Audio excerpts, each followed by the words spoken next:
তো hello friends, welcome back to my channel. আশা করি সবাই খুব ভালো আছেন, আমি খুব ভালো আছি। তো আমার চ্যানেলে সবাইকে ওয়েলকাম জানাই।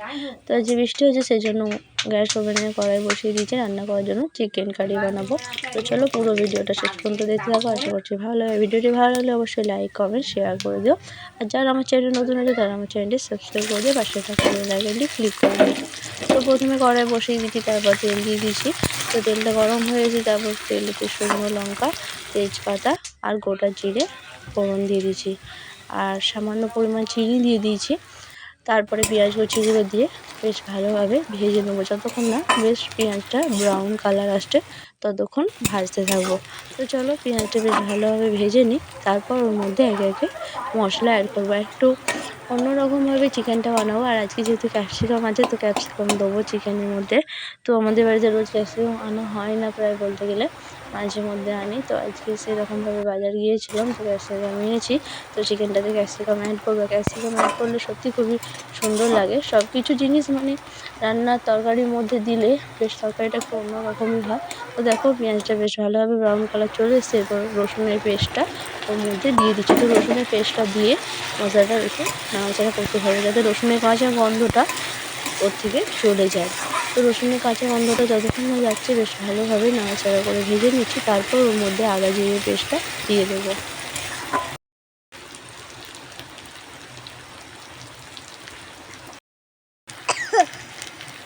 তারপর ওর মধ্যে আদা জিরে পেস্টটা দিয়ে দিচ্ছি, দিয়ে বেশ ভালোভাবে কষাতে থাকবো, বেশ ভালোভাবে ভাজা ভাজা করে নেবো।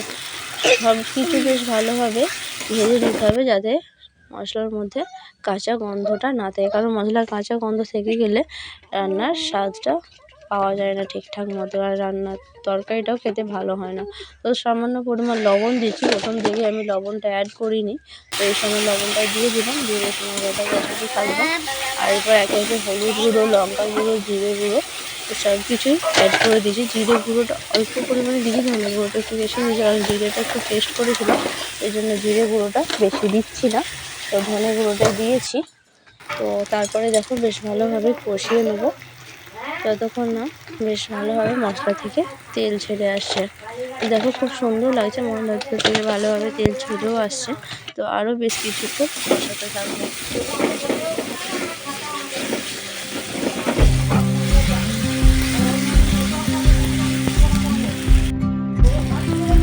তো এরপরের মধ্যে টমেটো আর কাঁচা লঙ্কা আর ক্যাপসিকাম কুচিটা দিয়ে দিচ্ছি, দিয়ে বেশ ভালোভাবে আরও বেশ কিছুক্ষণ কষিয়ে নেব।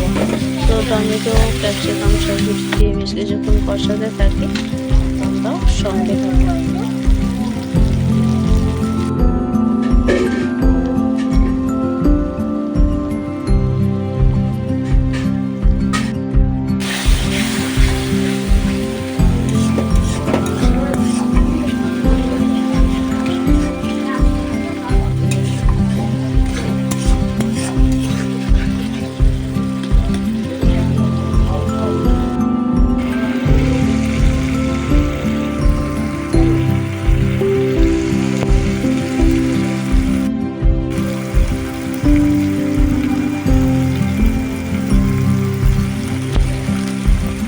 তো দেখো খুব সুন্দরভাবে মশলাটা থেকে তেল ছেড়ে আসছে, আর বেশিক্ষণ কষাবো না। এরপর চিকেনটা দিয়ে দিচ্ছি।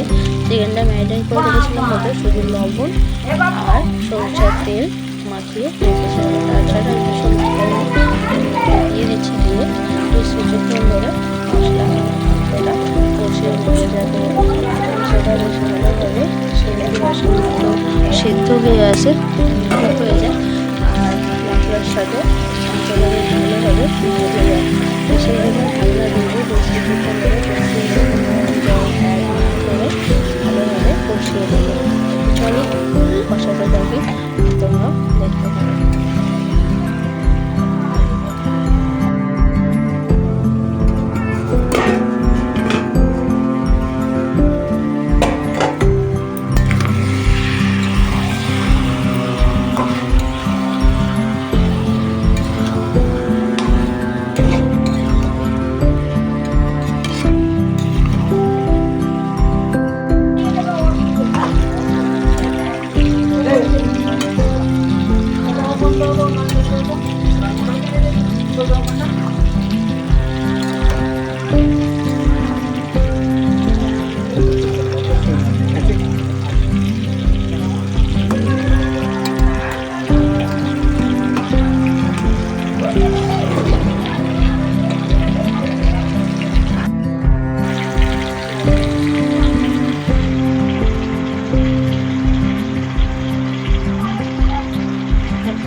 বেশ কিছুক্ষণ ঢাকনা দিয়ে দিয়ে কষিয়ে নেওয়ার পর এরপর দেখো পুরোপুরি কিন্তু জলটা চলে গেছে, যেটা মাংস থেকে বেরিয়েছিল। আমি কিন্তু কোনো রকম কষার সময় জল অ্যাড করিনি, তোমরা দেখেছো নিশ্চয়ই। আর এদিকে দেখো জলটা যেটা বেরিয়েছিল মাংস থেকে, তো সেই জলটাও চলে গেছে। এরপর বেশ সুন্দরভাবে তেল ছেড়ে এসেছে মাংস থেকে, আর দারুণ দেখতেও যেমন লাগছে, খেতেও কিন্তু খুবই দুর্দান্ত হয়েছিল চিকেনটা। তো বেশ ভালোভাবে তেল ছেড়ে এসছে। এই সময় আরও বেশ কিছুক্ষণ একটু কষিয়ে নিচ্ছি। তারপর ওর মধ্যে ভেজে রাখা আলুগুলো অ্যাড করে নেবো। লবণ, হলুদ আর কাশ্মীরি লঙ্কা দিয়ে ভেজে নিয়েছিলাম, সেই আলুগুলো মাংসের সাথে অ্যাড করে দিয়ে বেশ ভালোভাবে সব কিছু আরও বেশ কিছুক্ষণ ধরে কষিয়ে নেবো।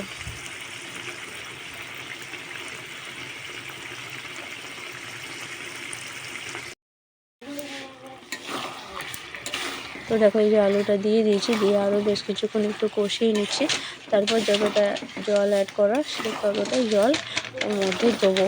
আর যেহেতু মাংসটা 70% কুক হয়ে গেছে, কিন্তু আলুটা সেদ্ধ করিনি আমি আগে থেকে, তো আলুটা একটু সেদ্ধ হবে, সেহেতু একটু বেশি পরিমাণে জলটা দিলাম, কারণ আলুটা সেদ্ধ হতে টাইম লাগবে। তো দিয়ে ঢাকা দিয়ে দিয়েছিলাম। তারপর দেখো বেশ কিছুক্ষণ বা ঢাকনা দিয়ে ফুটে ওঠার পর তারপরে দেখো কড়াইয়ের মধ্যে এখন আছে, কিন্তু দেখতেও দারুণ লাগছে আর খেতেও কিন্তু এইভাবে রান্না করেছিলাম, সত্যিই খুবই ভালো হয়েছে। তোমরাও এইভাবে বাড়িতে একবার ট্রাই করে দেখতেই পারো। আবারও বলছি, ভিডিওটা যাতে ভালো লাগবে তাদের ভিডিওটিতে একটু লাইক, কমেন্ট আর ভিডিওটি বেশি বেশি করে একটু শেয়ার করে দিও। আমার পাশে থেকো, আর যারা আমার চ্যানেলে নতুন রয়েছে তারা আমার চ্যানেলটি সাবস্ক্রাইব করে দিয়ে পাশে থাকা বেল আইকনটি ক্লিক করে দিও, যাতে সবার প্রথমে আমার ভিডিও তোমাদের কাছে পৌঁছে যায়। তো দেখো আবারও এইভাবে কষিয়ে নেওয়ার ভিডিওটা তোমাদেরকে শেয়ার করে দিচ্ছি।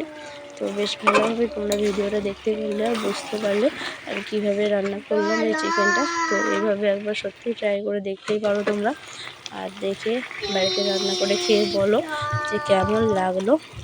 আর যদি ভালো লাগে তো ভিডিওটা লাইক করে দিও, কমেন্টে জানিও কেমন লাগলো, আর বেশি বেশি করে আত্মীয় স্বজনদের সাথে শেয়ার করে দিও, আর চ্যানেলটি সাবস্ক্রাইব করো, আমার পাশে থেকো, এটুকুই তোমাদের কাছে। আর অন্য রকম রেসিপি চাইলে সেটাও কমেন্টে জানিও, যে রেসিপিটা চাইবে তোমাদেরকে দেওয়ার আমি চেষ্টা করব। আর তোমরা এইভাবে আমার পাশে থেকো, যাতে আমি খুব তাড়াতাড়ি বেশ ভালোভাবে এগিয়ে যেতে পারি আর চ্যানেলটা গ্রো করতে পারি।